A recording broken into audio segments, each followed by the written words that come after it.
Teman-teman semua, balik lagi di Kapia News, masih membahas kasus Subang. Kemarin sidang pertama sudah selesai teman-teman mengenai pembacaan dakwaan ya terhadap Pak Yosep, dan semuanya sudah berjalan dengan lancar dan dikawal juga ya oleh Kombes Pol Surawan ya teman-teman. Di sini apa yang mau kita bahas, ada hal yang mau gue bahas dan gue rasa ini bisa jadi blunder juga ya buat Pak Yosep. Apa itu Bang? Yaitu tentang Pak Yosep ya yang ingin membongkar gitu kan di persidangan. Nah ini kan udah sampai di persidangan nih, berarti kan waktunya Pak Yosep untuk membongkar ya. Dan di sini ada 3 hal ya yang mau gue bahas mengenai Pak Yosep yang pernyataannya ingin membongkar kasus ini gitu ya. Apa aja tuh Bang 3 hal tersebut gitu ya. Jadi bentuk dari ungkapan Pak Yosep tentang ingin membongkar itu gua jabarkan jadi 3 hal ya teman-teman, karena kita udah lama untuk mengawal kasus Subang ini. Tentunya mungkin teman-teman ada yang sependapat, ada juga yang enggak gitu ya. Mungkin di sini teman-teman bisa berkomentar di bawah sesuai pemikiran dari teman-teman sendiri, apakah setuju ataukah enggak, atau ada pemikiran lain gitu kan ya. Jadi kalau ini menurut gue pribadi tentang pernyataan Pak Yosep yang ingin membongkar di persidangan, dan ini sudah saatnya harusnya ya teman-teman. Jadi seperti apa nanti di persidangan kan kayak gitu.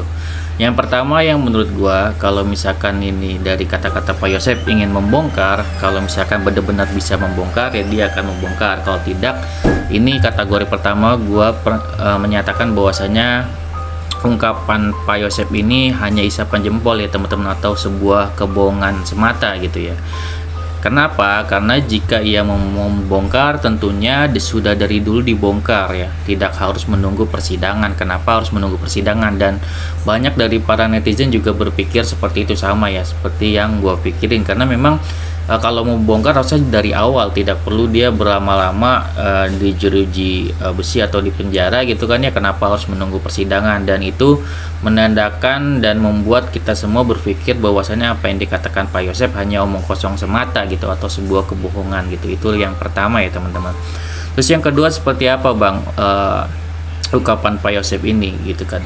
Kalau menurut gue pribadi ya, kalau ungkapan Pak Yosep ini ingin membongkar, berarti kategori kedua, yaitu ungkapan itu berarti adalah nanti akan menjadi sebuah atau berupa tuduhan terhadap orang lain, atau kecurigaan pada orang lain gitu. Jadi hanya bentuknya itu nanti bentuknya kecurigaan gitu. Kenapa?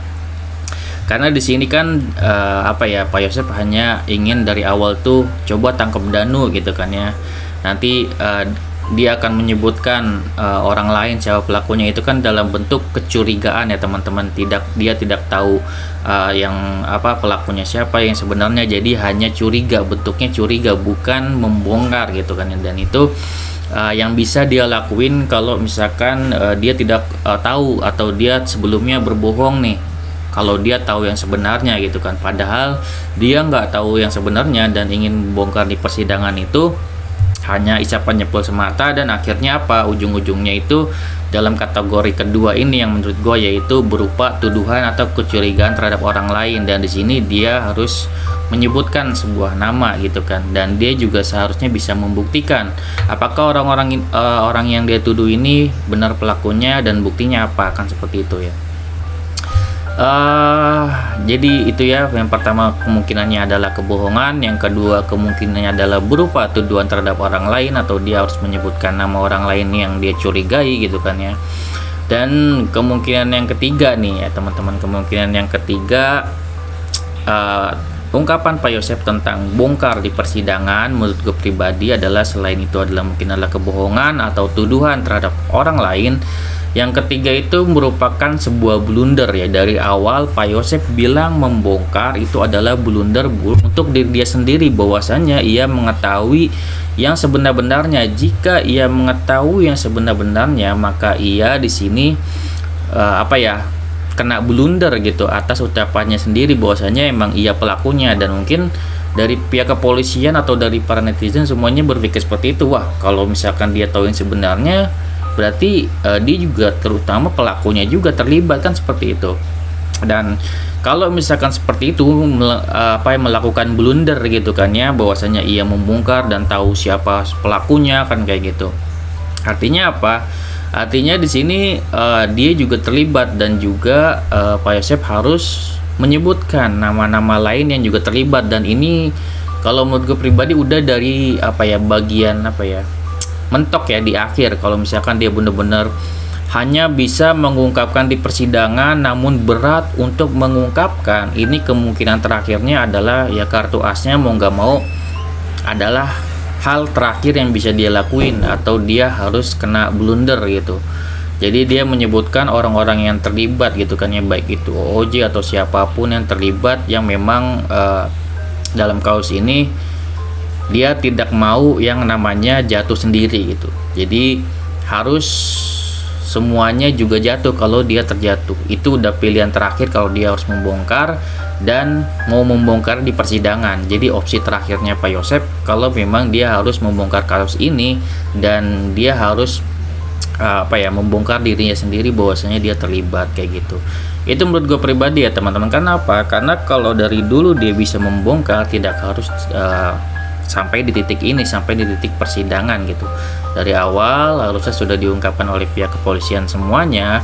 Kalau misalkan dia bisa membongkar dari awal, secara logikanya pihak kepolisian sudah tahu atas bongkaran-bongkaran yang diberikan oleh Pak Yosep. Dan kalau Pak Yosep sudah membongkar dari awal oleh pihak kepolisian, harusnya pihak kepolisian juga sudah menyelidiki keseluruhannya, dan harusnya tidak sampai di persidangan Pak Yosep sudah dibebaskan. Secara logikanya seperti itu. Jadi gue di sini juga pengen mengajak teman-teman berpikir juga secara logikanya seperti apa.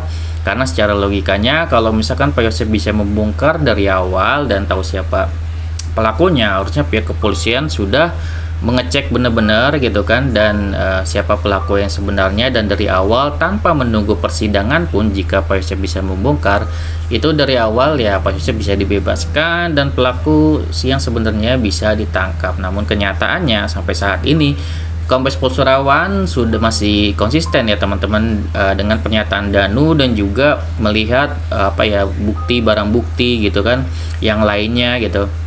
Dan juga Kombes Pol Surawan benar-benar mengangkat ini sampai ke persidangan. Artinya apa? Artinya Pak Yosep ini tidak bisa membuktikan apa yang diucapkannya sendiri, bahwasanya dia mau membongkar kayak gitu. Oke, segitu dari gua. Semoga teman-teman bisa nerima hal ini secara logika. Itu menurut logika gua aja.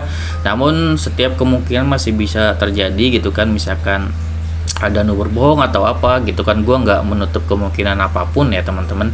Jadi di sini ini kita fokus membahas tentang ungkapan Pak Yosep ya, apakah ungkapannya itu benar atau isapan jempol semata gitu, ataukah ini adalah sebuah blunder gitu kan. Oke, segitu ya video dari gue, semoga bermanfaat. Wassalamualaikum warahmatullahi wabarakatuh. See you next video teman-teman.